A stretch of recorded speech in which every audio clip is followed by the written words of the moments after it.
Well, welcome to my private pub, my speakeasy, if you will.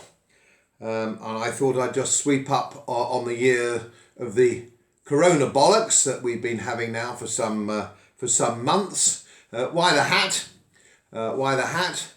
Well, the hat is to remind us how Sherlock Holmes might have approached this situation, how he might have approached the situation with one of logic, pragmatism, and I think he would try and get the facts together first. That's what he'd do. Let's look at the facts. What facts do we have to find out where we're going?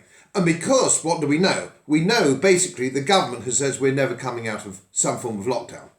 They've made that painfully obvious. They're not even pretending that we're not. They're bandying east around with a bit of following breeze. So we are now stuck with this. They've driven a coach and horses through the principles of English law. They've destroyed our constitution and our rights, liberty, and this is happening in other countries as well. So we quite clearly need to re-examine what's going on here.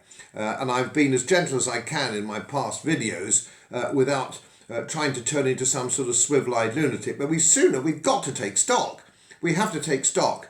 Now, what do we know? Well, we know at the very beginning, back in March, we were told by Chris Whitty, were we not, that this was not a killer virus. If you were healthy, it wasn't going to be a killer virus. And incidentally, everything is on my website. There's a health page. Everything I say on this clip today is backed up in some depth on my website. So go onto my website. If you don't agree with me, would like more information, it's all there on the health page.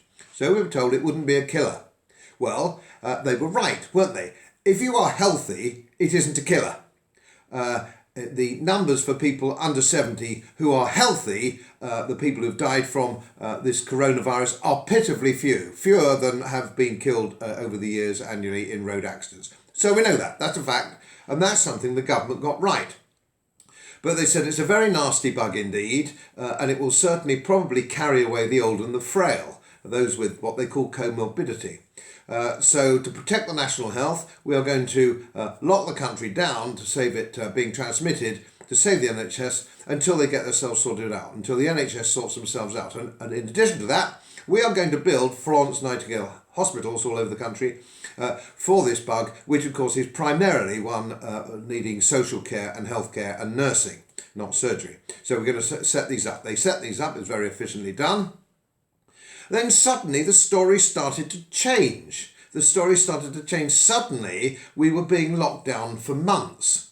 We were told at the very beginning that masks didn't work. Masks were of no value. And incidentally, independent virologists are still making that point today, that masks don't make any appreciable difference one way or the other. In fact, they can in fact be harmful. I covered masks on a previous video clip. So that's what they're saying. But our government has changed their view. Masks suddenly now are important.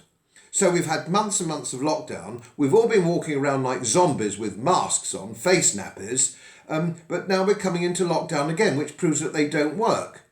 We've seen, have we not, in Wales, vicious lockdown programmes going on, and they haven't worked. We know these things because we're now 6 or 7 months into this virus. So we've had a chance to assess all these situations. So we know that lockdown doesn't work. We know that masks don't work. So why are we in lockdown again? More masks, more lockdown when we know it doesn't work. It doesn't make any sense. We're talking about protecting the NHS. Still, you get morons or sinister individuals like Tobias Ellwood who are actually talking about overwhelming the NHS again, like we're going to fall for the same trick twice. He can't possibly believe it, the government can't believe it, for the simple reason they've closed down all the Florence Nightingale hospitals. They've all gone. So they don't even believe their own propaganda. If they really believed we're going to get a second or third wave and this wasn't going to go away, we'd find ourselves in a situation where they'd be rebuilding or they would never have got rid of them in the first place. So it isn't about the NHS. Lockdowns don't work. We know masks have no great impact one way or the other in the main. But we're crucifying the economy. The economy is being murdered by this government.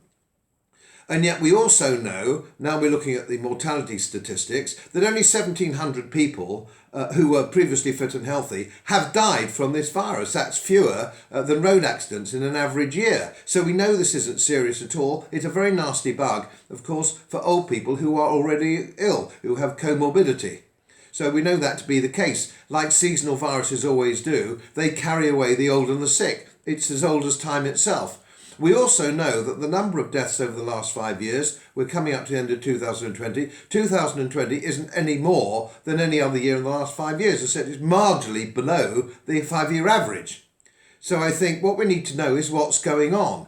Why are they still murdering the economy? Why is mainstream media not holding our government to task? Why is the Her Majesty's opposition not holding the government to task? When we know